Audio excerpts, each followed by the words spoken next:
Hey guys, welcome back to the studio for another lesson. Today is going to be all about playing over the minor 2-5-1. And we've talked about some strategies for improvising over this progression in the past, but we've never examined the source for where the more tense sounds that we can play come from.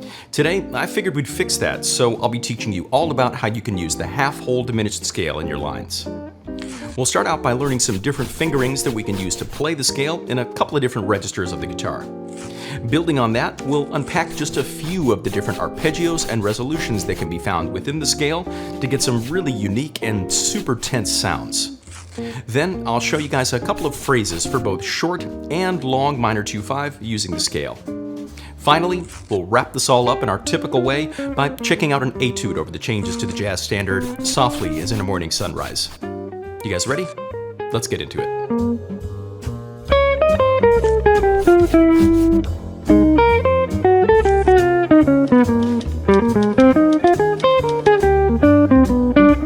If you've learned anything about the symmetrical diminished scale, you might already know that there's two variants of it, the whole half diminished and the half whole diminished.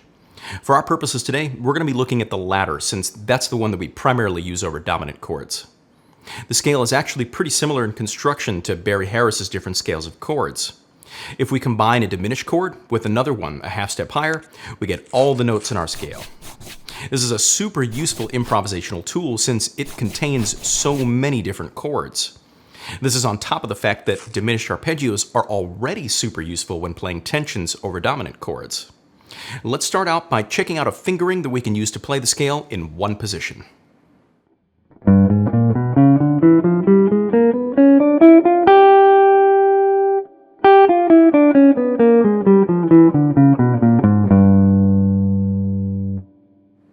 Just like with the diminished chord, if we simply take that scale pattern up in minor thirds, we'll get the other three roots of the diminished that the scale is based on. Here, take a look at what I mean.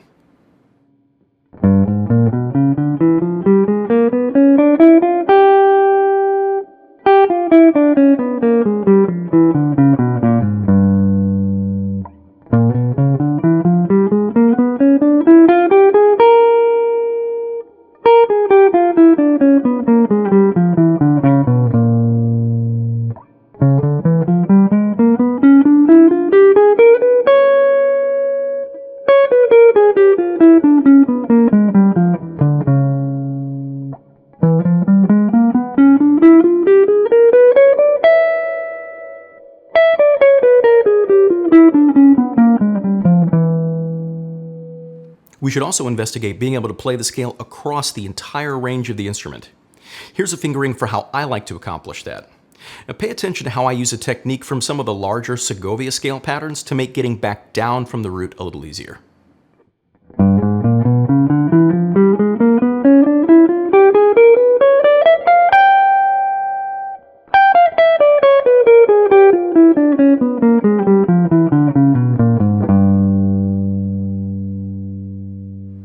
We should also explore some of the arpeggios that we can find in the scale. Now, the most obvious of these would be to just play the different diminished chords that the scale is made up of. What we'll do in this next exercise is go up the chord from each note of the scale and then resolve down a step.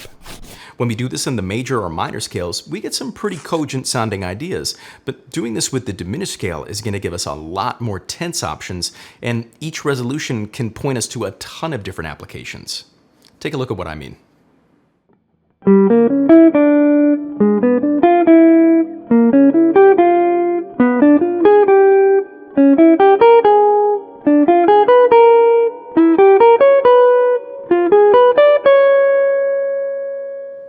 We should of course practice the same ideas using pivot arpeggios as well. Here's how that works.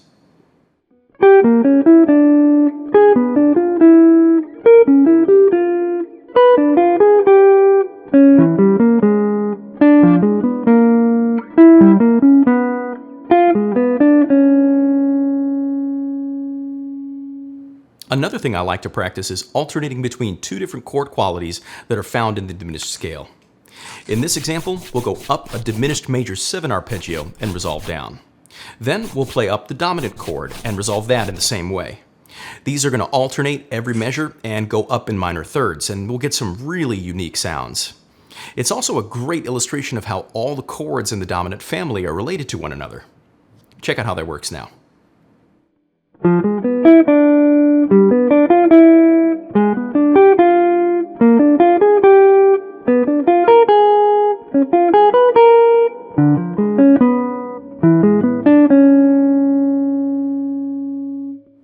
Just like with the last example, we'll also turn this one into a pivot exercise.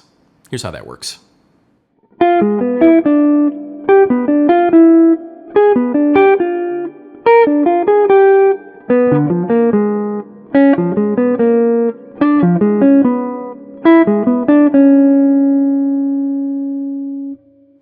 This is already a ton of stuff that we can play over a multitude of different chord movements, and we're really only scratching the surface today. In the PDF for today's lesson, you'll find a bunch of other exercises based on these concepts. I've included an enclosure exercise, some more arpeggio exercises, and even resolution ideas that combine the diminished scale with minor sixth diminished to help you see how you can connect these more tense sounds with things that we've worked on here in the past. For today, let's keep moving and see how we can apply some of these sounds over a minor 2-5-1.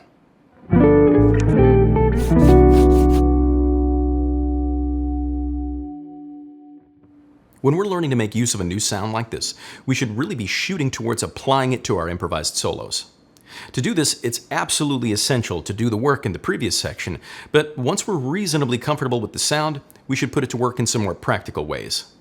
To help you guys out with this, I prepared a few phrases that work over both short and long 2-5-1 using the diminished scale in place of the dominant sound. Here's the first one for you to check out now.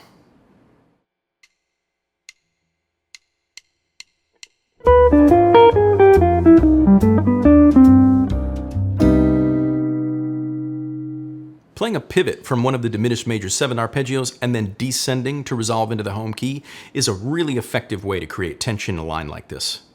Just like when we're playing over major 2-5, I'm just ignoring the 2 chord altogether and only thinking about playing over the dominant. Let's check out one more short 2-5 phrase before we move on to playing some longer ideas. Here's the next one for you to take a listen to.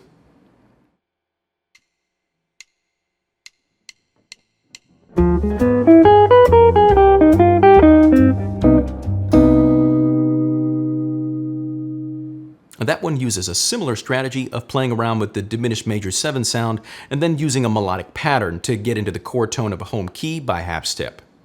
In these next 2 examples, we'll play some phrases over a long 2-5, where both the 2 and the 5 chord each get 1 bar. Even though the diminished scale that we're using doesn't contain D half diminished chord, we can still use it to play over this progression because we're really just concerned with the dominant sound and then getting home in some way. Here's the first phrase for you to check out now.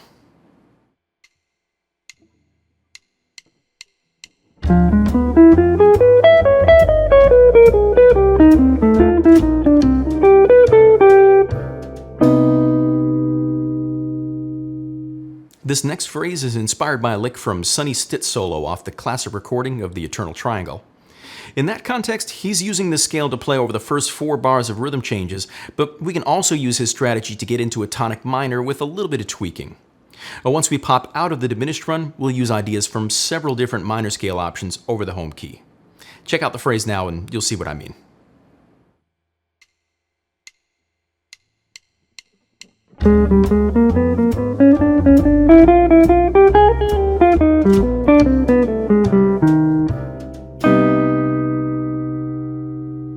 Up next, we'll put these kinds of phrases and ideas to use over the changes to the jazz standard Softly as in a Morning Sunrise, in combination with our typical approach to bebop language. Before we get into that, I need to give a quick shout out to Truefire.com for supporting the channel. Truefire is an online lesson library that's host to literally thousands of courses on a wide range of musical topics from some really amazing artists and educators, including yours truly. My first course, Exploring Melodic Jazz Comping, is available on Truefire now. In this course, we'll work on a colorful variety of melodic and harmonic approaches that we can use when comping for a soloist or vocalist. We'll work on crafting more sophisticated comping parts using drop 2 voicings, chord substitutions, approach chords, diminished concepts, and voice leading. We'll also dive into triadic approaches, partial chords, using scales as chords, and the art of borrowing notes and dominants. You can find the link to the course in the description of this video. In honor of Truefire's 25th anniversary, you can get 25% off my course if you use the promo code V9AQ4 at checkout. If you want to get everything we've gone over today and more, make sure you head over to my Patreon page and grab the PDF for today's lesson. Also, if you've ever wanted to grab a private lesson with me, I've got a new option available for you. I'm now accepting video exchange students through Truefire as well. All these links can be found in the description of this video. Now, let's get back to today's lesson and check out that etude over the changes to softly.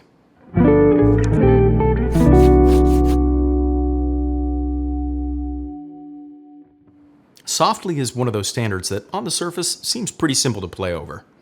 The A section is entirely made up of 2 5s in C minor, after all. This can actually be pretty limiting if we don't play around with some of the different options for creating tension over that pattern. In this etude, I tried to include a ton of variety in the use of the diminished scale, the minor 6 diminished, and a few other options for you guys to hear how we can create a cogent solo over these changes. I hope you guys enjoy this one. Here's the etude for you to check out now.